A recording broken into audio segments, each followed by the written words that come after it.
Film की शुरुआत में एक बहुत ही प्यारा बच्चा पैदा होता है। उसने उसका नाम हरक्यूलिस रखा।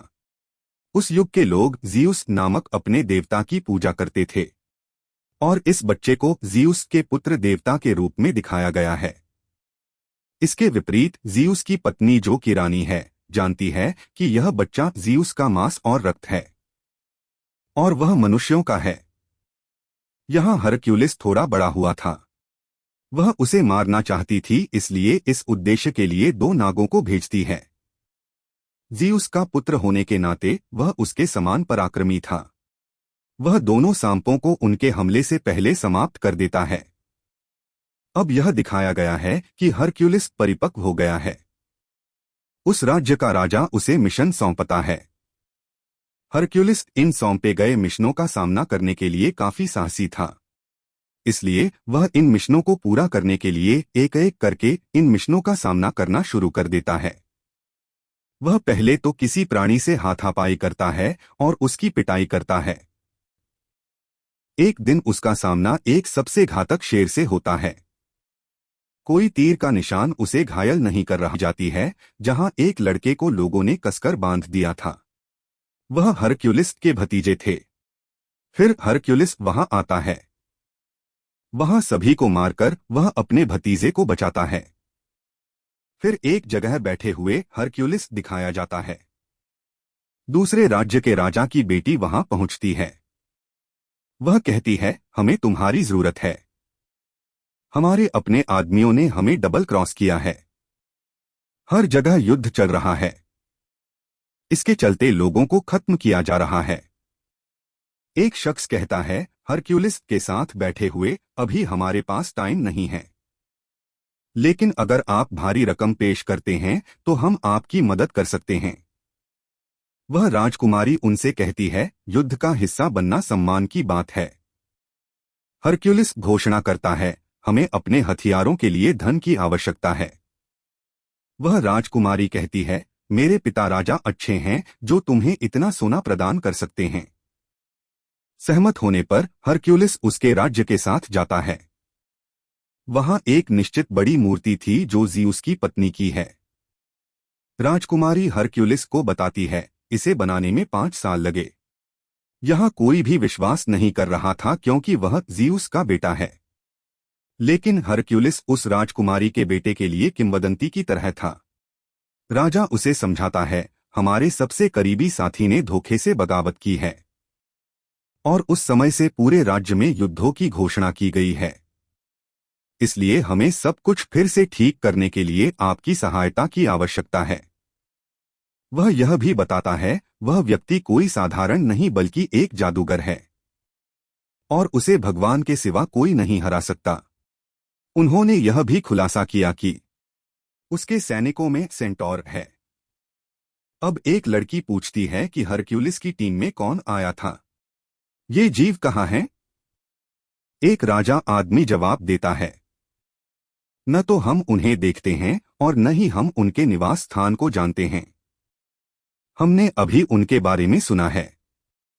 अब यह दिखाया गया है कि हरक्यूलिस और उसके साथी राजा की सेना को प्रशिक्षण दे रहे हैं, क्योंकि उनके पास कोई योद्धा नहीं था। हरक्यूलिस उनसे पूछता है, एक ढाल की दीवार की तरह सीधे खड़े हो जाओ। फिर दौड़ते हुए हरक्यूलिस का एक साथी उनकी बहुत कमजोर ढाल की दीवार, इस तरह आपकी पराजय होगी। हरक्यूलिस यहाँ सेना को प्रशिक्षण दे रहा है। यह पता चला है कि विपक्ष युद्ध के लिए उनकी ओर बढ़ रहा है। हरक्यूलिस उन्हें यह जानकर युद्ध से बचने के लिए कहता है, क्योंकि वह कहता है, युद्ध के बाद हमारे लिए कुछ नहीं बचेगा। लेकिन उस राज्य के राजा का कहना है, जितनी जल्दी हो सके यहाँ शांति होगी, हम उन्हें खत्म कर देंगे। अब रात में दिखाया जाता है कि राजकुमारी का बेटा हरक्यूलिस से मिलने आता है, जो उसे अपनी किंवदंती मानता था। वह उससे कहता है, मैं तुम्हारा प्रशंसक हूँ। बुढ़ापा मैं तुम्हारे जैसा बनूंगा। यह दिखाया गया है कि हरक्यूलिस उस बच्चे के गले में अपना लॉकेट रखता है, उसे उतारता है। वह उससे कहता है, मैं इसे अपने बेटे को देना चाहता था, अब मैं आपको दे रहा हूँ। सभी उस स्थान की ओर जा रहे थे जहां उन्हें विरोधी राजा का सामना करना था। वे रास्ते में मनुष्यों के लटके हुए सिरों को देखते हैं। राजा बताता है, वह विरोधी राजा हमसे पहले यहाँ पहुंचा था। उसने हमारे बीच डर पैदा करने के लिए इस जगह के लोगों को मार डाला। हरक्यूलिस सुझाव देता है, हम यहाँ से पैदल ही जाएंगे। और सब चलने लगते हैं। लेकिन हरक्यूलिस देखता है कि ये हाल की हत्याएं नहीं हैं, बल्कि कई दिन पहले की हैं। यह उनका ध्यान भटकाने की साजिश थी। फिर वे कुछ आदिवासियों से घिरे हुए हैं। हरक्यूलिस हैरान रह जाता है और वह सोचता है, भले ही हम उनका बचाव कर रहे हों, वे हमें घेरे हुए हैं। यहाँ यह पता चलता है कि विरोधी राजा इन लोगों के दिमाग को जादूगर के रूप में सशक्त बनाता था। यहाँ ये आदिवासी हरक्यूलिस और उसके साथियों पर हमला करते हैं। उनके बीच एक बड़ी लड़ाई है और हरक्यूलिस साहसपूर्वक उनका सामना करता है और वह उन सभी को हरा देता है। अब उस जगह का राजा परेशान हो गया, क्योंकि उसके सभी सैनिक समाप्त हो गए थे। हरक्यूलिस उससे कहता है, मैंने आपको पहले ही सुझाव दिया था कि यह युद्ध का समय नहीं है। मुझे उन्हें अभी तक प्रशिक्षित करना था। राजा उससे सहमत हैं। लेकिन देखा गया है कि हरक्यूलिस अपनी रातों की नींद खोकर अवसाद में जीने लगा है। उसे एक बुरा सपना आता है कि उसका परिवार नहीं रहा और वह 3 सिर वाले प्राणी का भी सपना देखता है। साथियों में से एक हरक्यूलिस बताता है, मैंने आने से पहले एक प्राणी के साथ बातचीत की थी, जो मनुष्य को दिव्य संदेश पहुंचाते हैं और यह भविष्य की भविष्यवाणी भी करता है। इसने मुझे आपके बारे में बताया कि आपको अपूर्ण मिशन को पूरा करना होगा। परेशान होकर हरक्यूलिस उक्त शब्दों पर ज्यादा ध्यान नहीं देता है। हरक्यूलिस की पत्नी और 3 बच्चे मारे गए थे और सारे दोष उस पर मढ़ दिए गए। यही कारण था कि उन्हें निर्वासित किया गया था। किसी भी तरह वे विरोधी राजा तक पहुंचते हैं। ऐसा लग रहा था कि हरक्यूलिस की प्रशिक्षु सेना पूरी तरह से नहीं जूझते हुए हार जाएगी। सौभाग्य से वे लड़ाई जीत जाते हैं। अब यह दिखाया गया है कि प्रतिद्वंद्वी राजा हरक्यूलिस में चला जाता है ताकि वह उसे खत्म कर सके। तुरंत हरक्यूलिस अचानक उसे गुलाम बना लेता है। उसका घोड़ा नीचे गिर जाता है। वह उसे गुलाम बनाकर राजा के सामने पेश करता है। वह विरोधी राजा कहता है, तूने मुझे व्यर्थ ही बांधा है। मैंने आपके राज्य को नष्ट नहीं किया। हरक्यूलिस पूछता है, यदि आप दोषी नहीं हैं तो कौन जिम्मेदार है? विरोधी राजा कहते हैं, सोचो, जिस राजा के लिए तुम लड़ रहे हो, यदि वह प्रशंसनीय और पराक्रमी है तो उसकी सेना उसके साथ क्यों नहीं है? और उसे आपकी आवश्यकता क्यों महसूस हो रही है? वह राजा धर्मी नहीं जिसके लिए तुम लड़ रहे हो। रात में एक अवसर मनाया जाता है जहां राजा का ताज पहनाया जाता है, क्योंकि उसने हर जगह अपने राज्य का विस्तार किया था। यहां विरोधी राजा को भी जंजीर से बांध दिया गया था। सब उसका मजाक उड़ा रहे थे, लेकिन राजकुमारी को यह देखकर अच्छा नहीं लगता।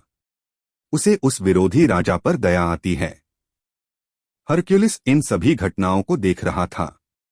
वह उसकी ओर जाते हुए राजकुमारी से पूछता है, ऐसा क्यों है? आपको उस पर दया क्यों आई? आप मेरे सामने सच्चाई का खुलासा कर सकते हैं। वह बताती हैं, मेरे पति उस राज्य के राजा थे जहां वह राजा की सीट रखते हैं। लेकिन मेरे पिता ने मेरे पति को जहर देकर राज्य पर कब्जा कर लिया और यह बंदी राजा मेरे पति का विशिष्ट व्यक्ति था। सो वह मेरे पिता के विरुद्ध हो गया और युद्ध छिड़ गया। वह बताती हैं, विरोधी राजा निर्दोष है, यहां तक कि वह हमारा प्रतिद्वंद्वी भी नहीं है। इसके पीछे मेरे पिता दोषी हैं।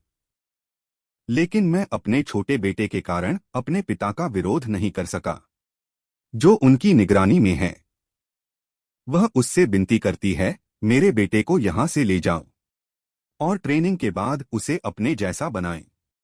यहाँ राजा का अजीबोगरीब आदमी आता है और हरक्यूलिस से कहता है, राजा आपको बुला रहा है। अब हरक्यूलिस राजा के पास जाता है। राजा उससे कहता है, मैं बहुत प्रसन्न हूं कि तुम साधारण सेना को युद्ध की युक्ति सिखाकर विजयी बनाओ। निहारना, मैं राजा हूं। वह सेना दूसरों को युद्ध के लिए प्रशिक्षित करेगी और मैं समय बीतने के साथ पूरे विश्व में अपने राज्य का विस्तार करूंगा। आप इसके पीछे कारण हैं। क्या तुम मेरे विशिष्ट आदमी बनोगे? हरक्यूलिस इसे मना कर देता है। राजा कहता है, ठीक है, जो तुम्हें चाहिए। ठीक है, मैं आपको स्वर्ण पुरस्कार देता हूं और बाद में आप जा सकते हैं। राजा होने के नाते मुझे आप जैसे लोगों